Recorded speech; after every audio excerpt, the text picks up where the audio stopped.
वैष्णव वृंद की, नामाचार्य श्रील हरिदास ठाकुर की। प्रेम से कहो श्री कृष्ण चैतन्य प्रभु नित्यानंद श्री अद्वैत गदाधर श्रीवासादि गौर भक्त वृंद की जय। श्री श्री राधा कृष्ण गोप गोपी गोप श्याम कुंड राधा कुंड गिरि गोवर्धन की जय।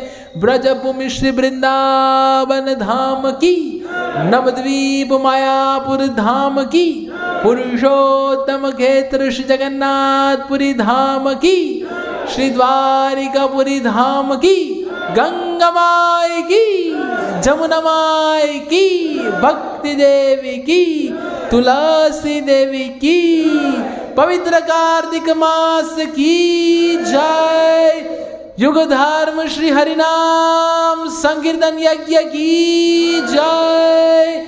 श्रील प्रभुपाद दिव्य पुस्तक वितरण की जय। निताय गौर ब्रह्मानंदे।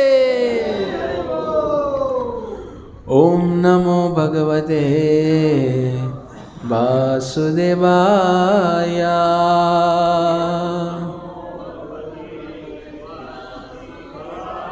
ओम नमो भगवते वासुदेवाय।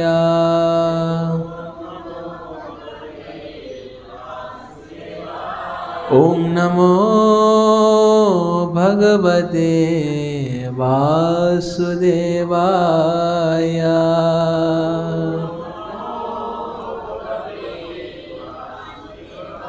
नारायणं नमस्कृत्यं नरं चैव नरोत्तमं देवीं सरस्वतीं व्यासं ततो जयामुदीरये।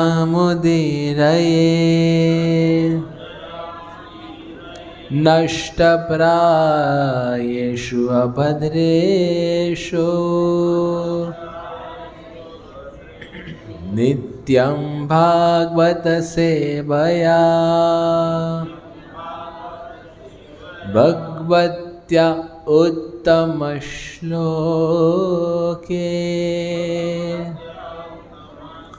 भक्तिर्भवति नैष्ठिकी। कृष्णाय वासुदेवाय देवकी नंदनाय च नंदगोपकुमाराय गोविन्दाय नमो नमः।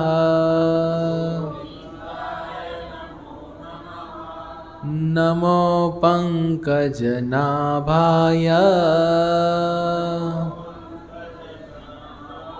नमो पंकजमालिने नमो पंकजनेत्राय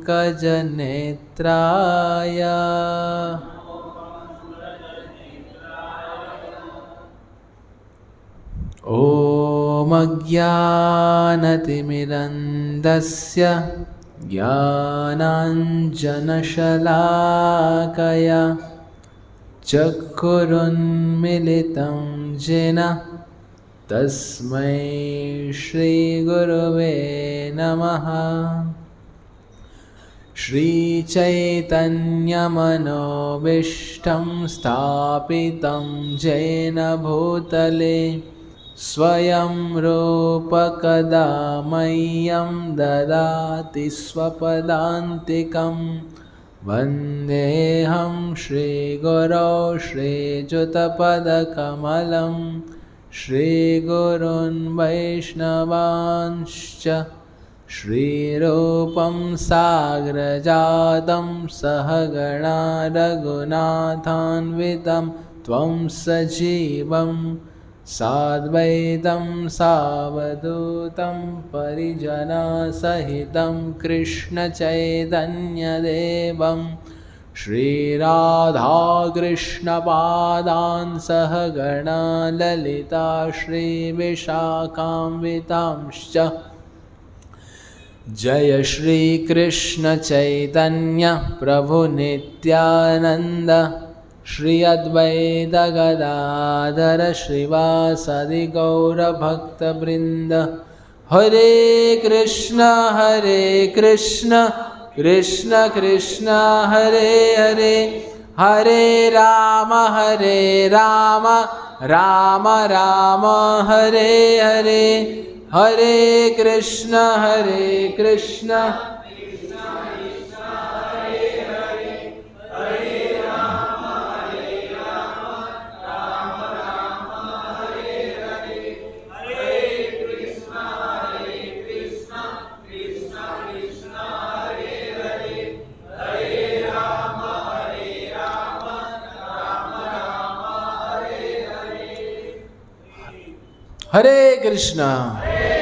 हरे कृष्ण। तो पुनः एक बार आप सभी का स्वागत हमारे साप्ताहिक गीतामृत के इस सत्र में। आज बहुत ही पावन दिवस है। क्या है आज? एक तो कार्तिक महीना चल रहा है, उसमें से भी विशेष कि एक हफ्ते की छुट्टी के पश्चात आप सब लोग इतनी बड़ी मात्रा में आए, इसलिए विशेष। और तीसरा विशेष इसीलिए क्योंकि आज गोपाष्टमी है, बहुत पावन अवसर है। और ये केंद्र के लिए आज का आखिरी दीपदान होगा, क्योंकि अगले बुधवार को अंतिम दिवस है ये कार्तिक महीने का। तो आज के हमारे चर्चा का विषय क्या है?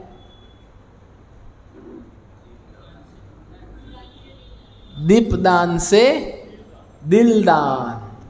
आज का विषय है दीपदान से दिलदान। कोई घबराइए मत, किसी का दिल हम नहीं लेने वाले। दिल चुराने वाले तो उधर खड़े हैं। ब्रजे प्रसिद्धं नवनीत चौरम गोपांगणानां चलुकूल चौरम अनेक जन्मार्जित पाप चौरम चौराग्रगण्यं पुरुषं नमामि। श्रीराधिकाय हृदयस्य चौरं नवाम्बुदश्यामलकान्तिचौरं पदाश्रितानां च समस्तचौरं चौराग्रगण्यं पुरुषं नमामि।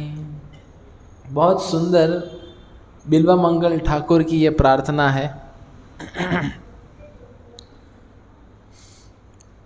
तो हम ये पूरे कार्तिक के महीने में दीपदान करते हैं। तो पिछली बार और पिछले वर्ष भी हमने चर्चा की कि दीपदान का वास्तविक अर्थ क्या है। समझाया था मैंने कि जो मिट्टी का पात्र है वो क्या प्रतिनिधित्व करता है, फिर ये पात्र के अंदर जो रुई की लौ है वो क्या प्रतिनिधित्व करता है, और जो अग्नि प्रज्वलित होती है वो अग्नि क्या प्रतिनिधित्व करता है। इसकी चर्चा हमने अधिकांश की है। पर आज का विषय विशेष इसीलिए है कि दीपदान से दिलदान। उसके पूर्व आज का जो पवित्र दिवस है गोपाष्टमी, तो क्या है आज का दिन? गोपाष्टमी मतलब ये दिन जिस दिन नंद बाबा और जशोदा मैया ने भगवान को ऑफिशियल परमिशन दे दी बड़ी गायों को चराने की। गैया चराना समझते हैं ना। अब तक भगवान छोटे छोटे बछड़ों को लेके जाया करते थे, क्योंकि माँ ऐसा समझती थी कि कृष्ण भगवान अभी छोटे हैं। तो गोपाष्टमी ये दिवस है जिस दिन से भगवान बड़ी गैयों को चराने के लिए लेके जाया करते हैं। तो यशोदा माई सोचती है कि आज भगवान बड़ी गाय लेके जाएंगे, तो यशोदा मैया भगवान को बड़े अच्छे से सजाती है। भगवान को मुकुट पहनाती है, गले में वैजयंती माला पहनाते हैं, सुंदर पुष्पों की माला पहनाते हैं, बाजूबंद पहनाते हैं, कमर का बंद पहनाते हैं। इतना सजा धजा के भगवान को गैया चराने के लिए भेज देते हैं। जब अन्य ग्वाल बाल भगवान कृष्ण को बड़े गैया के साथ में ये रूप में देखते हैं तो सब हंसने लगते हैं। ग्वाल बाल कहते हैं कि गैया चराने आए और राजकुमार के वस्त्र पहन के आए, नहीं चलेगा ये। तो सब ग्वाल बाल भगवान का जो राजसी ठाठ है वो सब निकाल देते हैं, मुकुट निकाल देते हैं, बाजूबंद निकाल देते हैं, कमर कस निकाल देते हैं, सब कुछ निकाल देते हैं और ग्वाल बाल बना देते हैं वापस। तो ये गोपाष्टमी का दिन है। और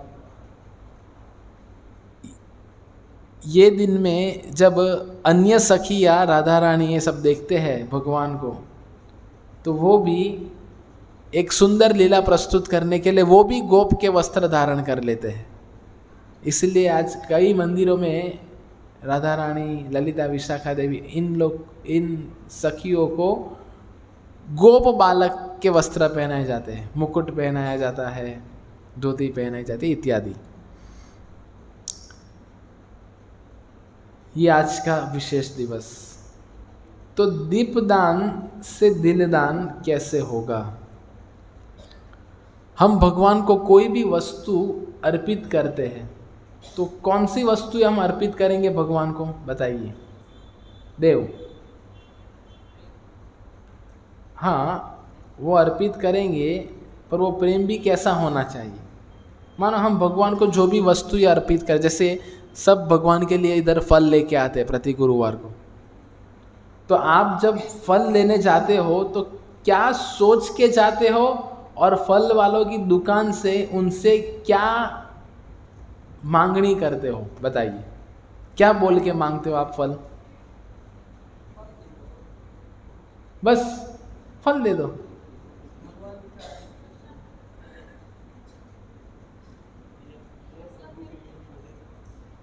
और बस इतना ही, फल दे दो बस। हाँ ठीक है, आप थोड़े करीब हो जाओ, आपके मीठा फल दो, चलो। और इससे आगे बस भगवान को प्रसाद के रूप में देने का, इसलिए फल देंगे। वो तो एक ही हो गया। हाँ हाँ, ये जवाब चाहिए था कि भगवान के लिए मैं लेके जाने वाला हूं, तो मुझे अच्छे से अच्छा फल दीजिए। ऐसा लगता है आपको कि कोई भी घटिया किस्म का लेके आते हैं, सड़ा हुआ लेके आता है, ऐसा कोई करता है? हम क्या कहते हैं, आप बढ़िया से बढ़िया क्वालिटी का देना भगवान को। तो हम भगवान को हमेशा अच्छे से अच्छी और शुद्ध वस्तु ये अर्पण करना चाहते हैं। सही हूं मैं? हम सब लोग ये चाहते हैं। तो अभी दीप दान में दिल दान करना है, तो हमारा दिल कैसा होना चाहिए? स्वच्छ और शुद्ध होना चाहिए। पर प्रश्न ये है कि क्या हमारा दिल स्वच्छ और शुद्ध है? अभी की स्थिति में है? हम सब लोग एक तरीके से भगवान से छल कर रहे हैं। कैसा छल? हमारे दिल में कुछ अलग है, हमारे मन में कुछ अलग है, हमारी जुबान पे कुछ अलग है ऐसा? जब सत्संग में आते हैं तो हम बहुत कृष्ण भावना भावित होते हैं, लेकिन जैसे ही गुरुवार का कार्यक्रम खत्म होता है, बाहर जाते हैं, तो सब बाहर की वस्तुएं हमें आकर्षित करती है, चाहे वो वस्त्र हो, चाहे वो खाद्य पदार्थ हो, या पीने की वस्तुएं हो, कुछ भी हो। हम बाहर जाते हैं, होटल में खा लेते हैं, इधर उधर खा लेते हैं, तो ये गलत है। तो फिर दिल दान हमें करना है ये कार्तिक के महीने में। तो आज का और आज से लेके बुधवार तक अभी भी अवसर है हमारे पास कि हम भगवान को अपना दिल दान दें। तो दिल दान कैसे दें? क्योंकि हमारा दिल किससे भरा है? अनर्थों से भरा है। अनर्थ कितने हैं? 6। सही बात है। कौन कौन से? काम, क्रोध, लोभ, मोह, मद, मात्सर्य। सही बात है, बहुत सही। ये 6 अनर्थ हमारे दिल में पड़े हैं और भगवान परमात्मा के रूप में हमारे हृदय में विराजमान है। ऐसा नहीं कि भगवान हमारे हृदय में नहीं है, पर हमें ये दीपदान से तमसोमा ज्योतिर्गमय मृत्योमा अमृतसगमय कि हमको अज्ञान के अंधकार को दूर करना है। कैसे दूर करेंगे? टॉर्च लाइट ऐसे जलाएंगे? दिल में टॉर्च लाइट जलाने जाएंगे? नहीं। अज्ञान के अंधकार को दूर कैसे कर पाएंगे हम? ज्ञान रूपी अग्नि से। तो हम इधर एकत्रित हुए सब लोग, किसके लिए एकत्रित हुए हैं? हम भगवान के बारे में श्रवण कर रहे हैं। श्रवण और कीर्तन ही एक माध्यम है जिससे हम हमारे हृदय को शुद्ध बना के भगवान को अर्पण कर सकते हैं। नष्ट प्रायेषु अभद्रेषु नित्यम भागवत सेवया। इसका अर्थ क्या है? कि हमारे हृदय में अभद्र है सबके हृदय में, ये अभद्र को हटाना है। तो यह अभद्र हटेंगे कैसे? केवल और केवल श्रवण और कीर्तन के माध्यम से। अभी प्रश्न यह है कि श्रवण कीर्तन से होगा क्या?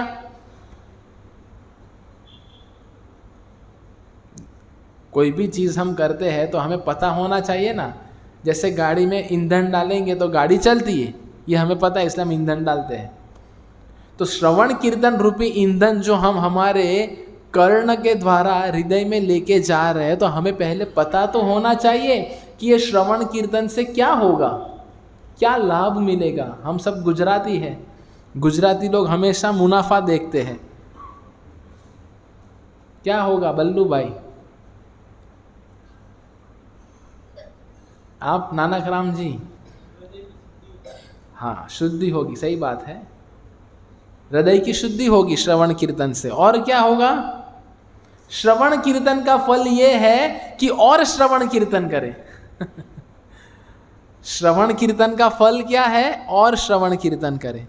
जैसे उदाहरण के तौर पे कोई चलचित्र हमें अधिक पसंद आता है। चलचित्र समझते हैं?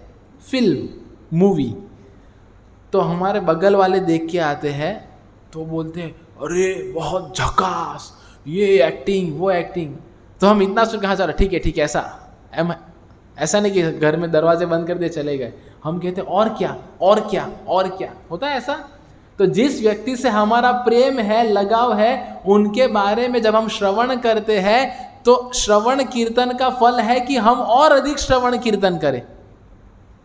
तो ये हमारे भक्ति का मापदंड है कि हम कितना समर्पित है। अगर हमें ज़्यादा से ज़्यादा श्रवण कीर्तन करने की उत्कंठा है तो समझ लेना है कि मेरी भक्ति रूपी गाड़ी सही पटरी पे है। और अगर श्रवण कीर्तन करके पक गए हम तो समझ लेना है कि ट्रेन, हम गलत गाड़ी में बैठे हुए हैं, गलत रेलगाड़ी में बैठे हैं हम। तो सबको व्यक्तिगत रूप से देखना पड़ेगा वो कि हमारी भक्ति रूपी जो रेलगाड़ी है वो कौन सी पटरी पे चल रही है। तो श्रवण कीर्तन का फल बहुत सुंदर है।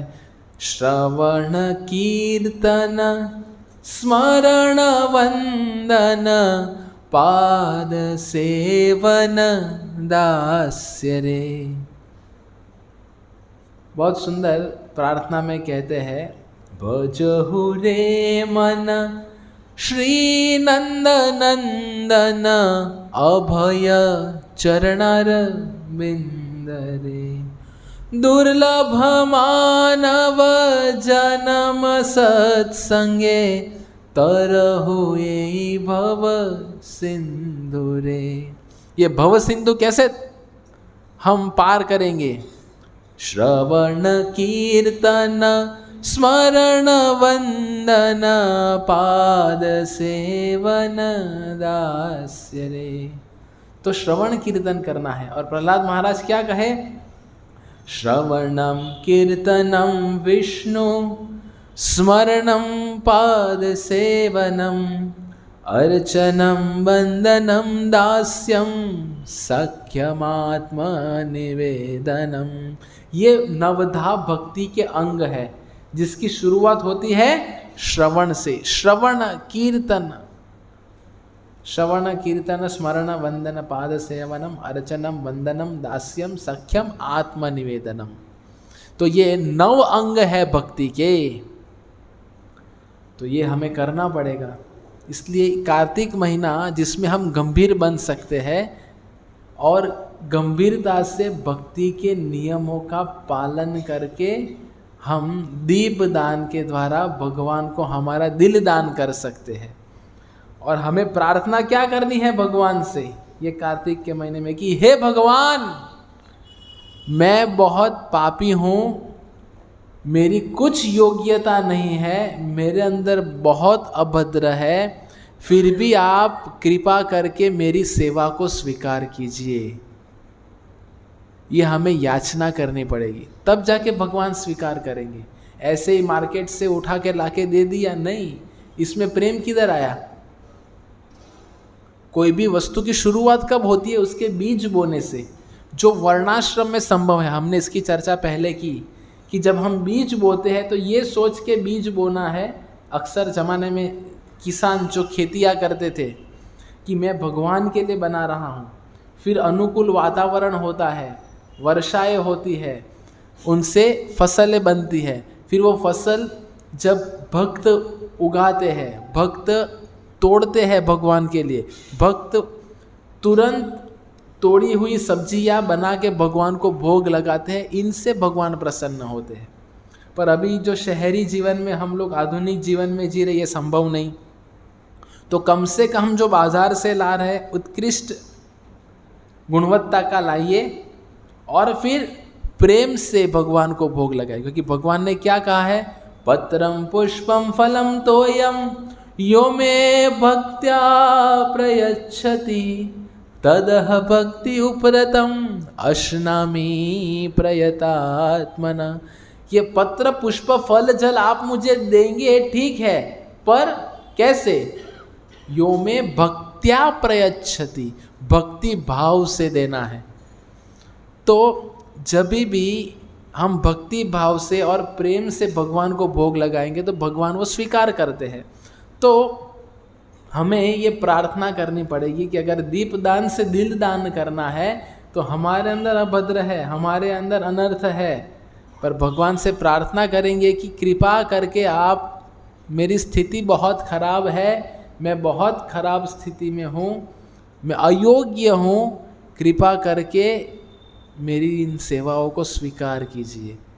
तब जाके भगवान ये हमारी सेवा को स्वीकार करेंगे। तो श्रवण कीर्तन एक माध्यम है कि वो माध्यम से हम दिल दान भगवान को कर सकते हैं। क्योंकि हमने शुरू में चर्चा क्या की कि दिल दान करना है तो वो शुद्ध होना चाहिए। तो अभी की फिलहाल की जो स्थिति है हमारी, वो स्थिति में तो हमारा दिल शुद्ध नहीं है।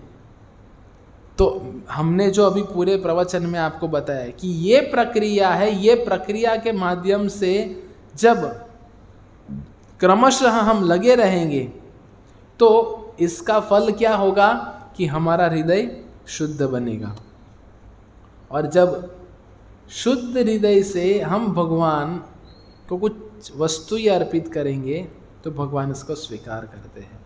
चाहे वो धूप बत्ती हो, दीप हो, अर्घ्य हो, वस्त्र हो, पुष्प हो, चामर हो, व्याजन हो, ये सभी वस्तुओं में हमें हमारा दिल लगाना है। तो हम हमारा हृदय भगवान को कैसे दे पाएंगे? वर्तमान में रहना है हमें। सरल उपाय है क्या? वर्तमान में रहो। अभी हम सब लोग जो इधर बैठे हैं, मैं आपको लिख के सोने के कागज पे दे सकता हूं कि 99.99% भक्तों का ध्यान इधर उधर भटक रहा है।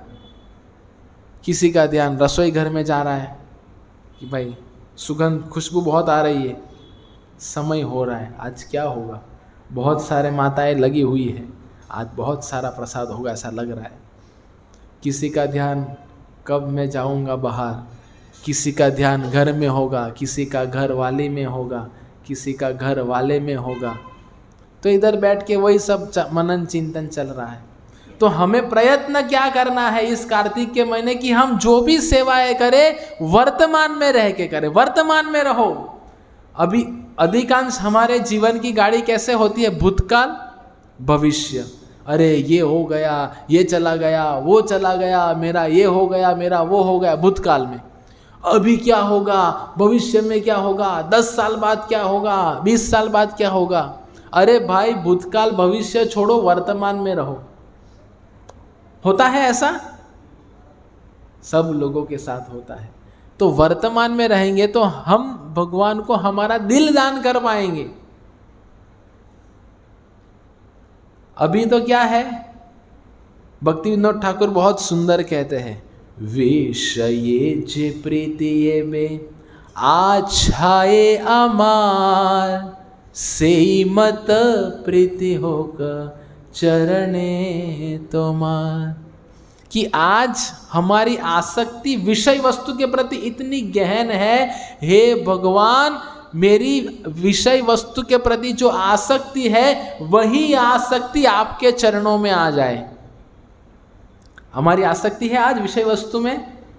विषय वस्तु समझ में आता है क्या? विषय वस्तु मतलब बताइए।